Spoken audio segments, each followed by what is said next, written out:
Bonjour et bienvenue pour cette vidéo qui est une quatrième partie d'introduction à la sagesse par Jean-Christophe Gaudin à partir de citations d'illustres penseurs sur le thème de la sagesse fondamentale. Et nous avons une première citation de Bouddha.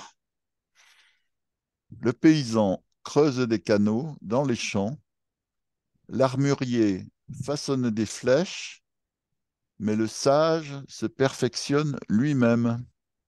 Ah, quel grand penseur ce Bouddha. En fait, il vous explique plusieurs choses. C'est que chacun doit œuvrer pour le bien-être de la société en général, et chacun trouve un métier dans lequel il essaye de s'approfondir. Le paysan, en améliorant ses champs, les irriguant bien, etc. L'armurier qui améliore sa façon de taper le métal, de bien le ciseler, etc. Tandis que le sage, lui, son métier principal, c'est se perfectionner lui-même. Ça a l'air quelque part un peu égoïste, quelque part. Mais en fait, non. Parce qu'il y a un principe de base. C'est que plus on veut donner du bonheur aux autres, mieux ils vont en avoir pour soi-même déjà à la base. Parce qu'un dépressif ou un homme heureux ne vont pas donner forcément la même quantité de bonheur aux autres. Il est évident pour moi maintenant que quelqu'un de dépressif va pas amener tout le temps du bonheur. Tandis que quelqu'un d'heureux déjà à la base a plus de chances de faire partager sa sagesse et son bonheur. Donc, c'est pour ça que Bouddha insiste sur le fait que le sage doit se perfectionner lui-même, être aussi un de ses objectifs de progression. Voilà une petite introduction à ce magnifique penseur qu'est Bouddha. Et maintenant, nous passons donc avec une citation de Alfred de Musset. Le cœur d'un libertin est fait comme une auberge. On y trouve à toute heure un grand feu bien nourri. Pour réussir dans le monde, retenez ces trois maximes. Voir, c'est savoir. Vouloir, c'est pouvoir. Oser, c'est avoir. Ah, quelle magnifique citation. Alfred de Musset était un grand penseur français, plutôt littéraire et poète, un peu philosophe, mais en tout cas, il a retenu bien cette maxime. Voir, c'est savoir, vouloir, c'est pouvoir, oser, c'est avoir. Elle est magnifiquement puissante et à la fois très courte. Quand on commence à arriver dans une soirée ou un endroit inconnu, peu importe, d'abord, on commence par voir tout, observer un peu tout ça. Et donc, on intègre du savoir. Après, on détecte ce que l'on veut vouloir. Et une fois qu'on a pris conscience que l'on voulait, on essaye d'y arriver de pouvoir. Puis, une fois qu'on arrive pratiquement à la fin de la problématique ou de l'objectif, il faut oser à un moment donné. Il faut passer un cap. Il faut oser prendre l'objectif pour l'avoir à la fin. Donc, cette maxime est magnifique. Voir, c'est savoir. Vouloir, c'est pouvoir. Oser, c'est avoir. À toi, Luc.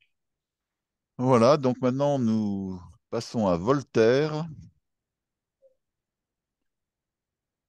L'essence d'une chose n'est pas contenue dans une seule vérité, mais dans l'accord de toutes les vérités entre elles. Ah, magnifique citation encore une fois de Voltaire, qui nous dit ce que j'aime bien enseigner à mes étudiants face à cette citation. C'est, par exemple, vous prenez l'arbre, un arbre. Bon. Le bûcheron, qu'est-ce qu'il va voir dans l'arbre? Il va voir une quantité de ster de bois pour se chauffer l'hiver. Bon, très bien, c'est une vérité. Maintenant, le biologiste, qu'est-ce qu'il va voir quand il va voir l'arbre? ben, il va voir un puits à carbone, la photosynthèse des feuilles, etc., etc. Encore que des vérités. Puis le poète, qu'est-ce qu'il va dire sur l'arbre?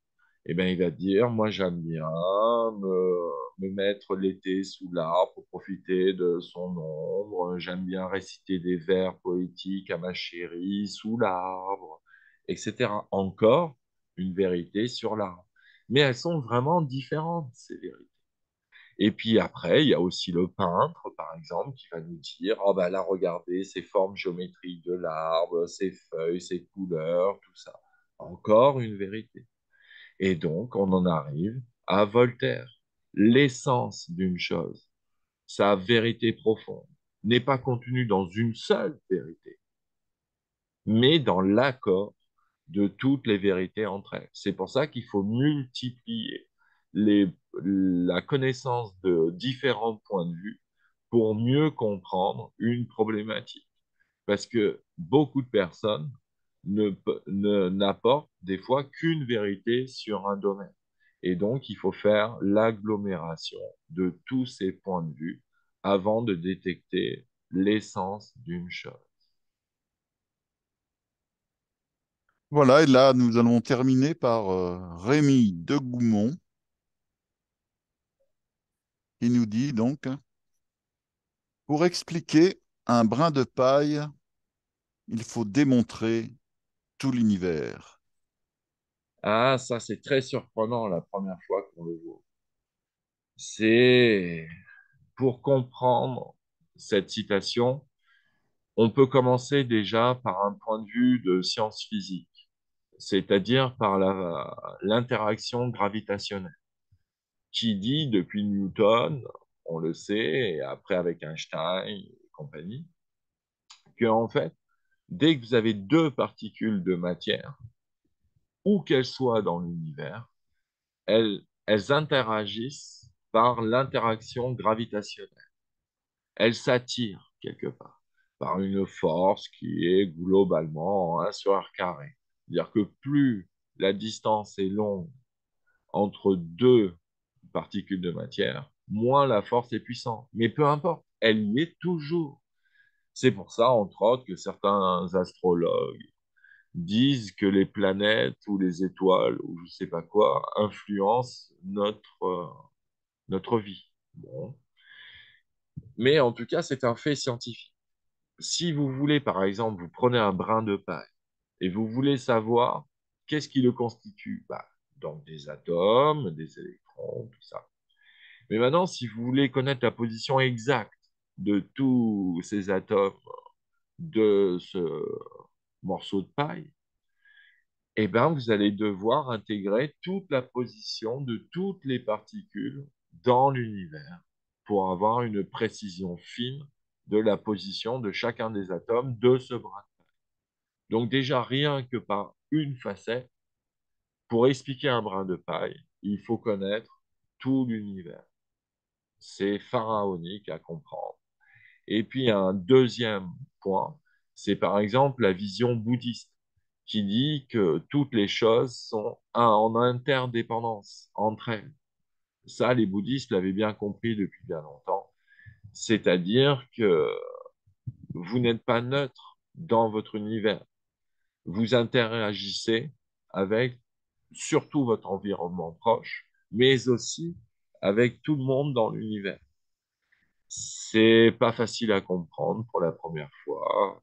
J'y reviendrai peut-être dans d'autres vidéos pour l'expliquer plus en profondeur. Mais voilà ce que je peux dire pour ces quatre magnifiques citations.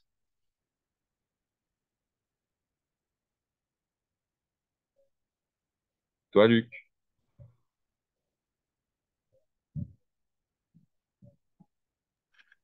Voilà, donc c'était la quatrième partie d'introduction à la sagesse par Jean-Christophe Godin, à partir de citations d'illustres penseurs sur le thème de la sagesse fondamentale.